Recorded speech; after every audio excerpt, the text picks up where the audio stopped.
Metallica frontman James Hetfield has entered a rehabilitation facility to undergo treatment for alcoholism and other undisclosed addictions.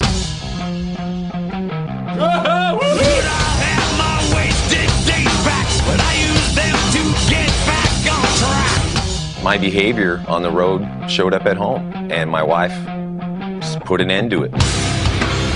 She said, "You're not a good influence on our children, and you're certainly not the person I'd like to be around." And she threw me out of the house.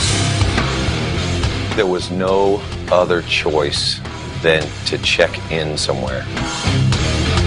When James told me that he was going off to rehab, the first thing I thought was, well, I'm not surprised. I mean, it was only a matter of time before any one of us checked into rehab.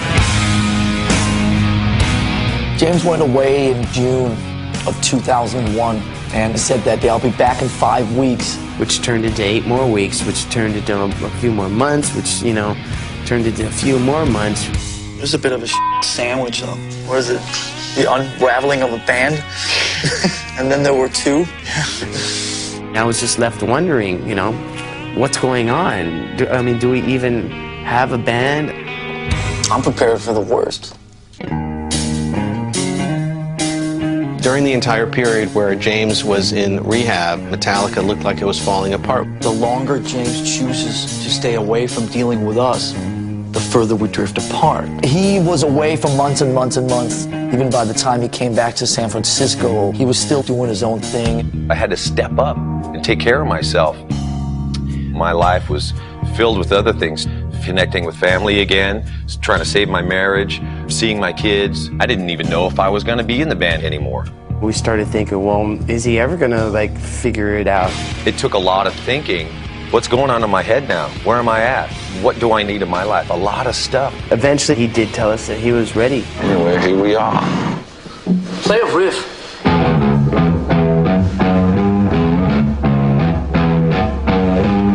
Probably the best sound I've ever heard in my life was the fact that you were playing guitar in here. It was just great to have him there, to know that it's not going to end. Having the support from band, it was just amazing. It was like being born again. We really had to go through all those bad, dark times to get back to the good times. The big machine started rolling again, and they kind of swung back into Metallica world. The album Saint Anger made a lot of sense. It spoke so much of my heart and of everyone else's heart in the band. Who's in charge of my head today? Dancing devils and angels away. We've proven that you can make aggressive music without negative energy. Enough's enough! That was awesome!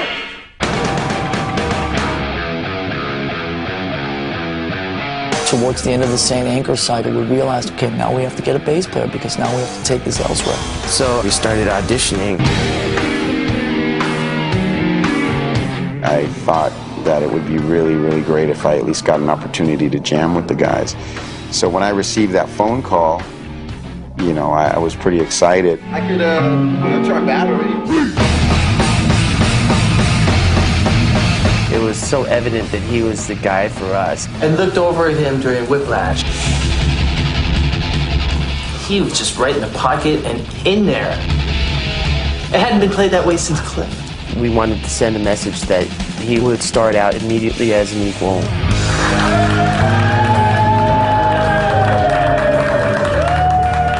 To show you how serious we are about this, offer you $1 million to join our band right now. Whew. I can't really talk right now. I was pretty much in shock. For a second, I thought they were joking.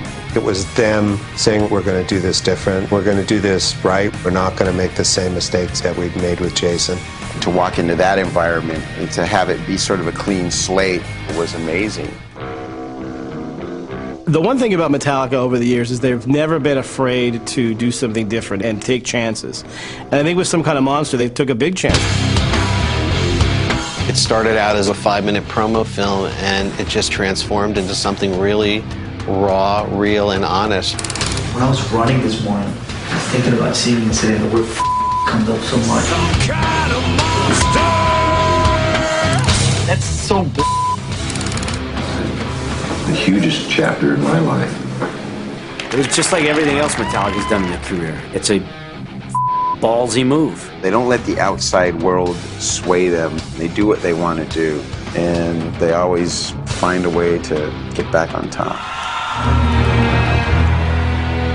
When Saint Anger came out in June of 2003, it hit #1 in 30 countries. When it did debut at #1, that is a good feeling. That, man, you could put your heart out there no matter how black it is, and people can understand it. It felt like all the blood, sweat, and tears that we shed for this band to try to turn it back into a functional, creative entity actually paid off.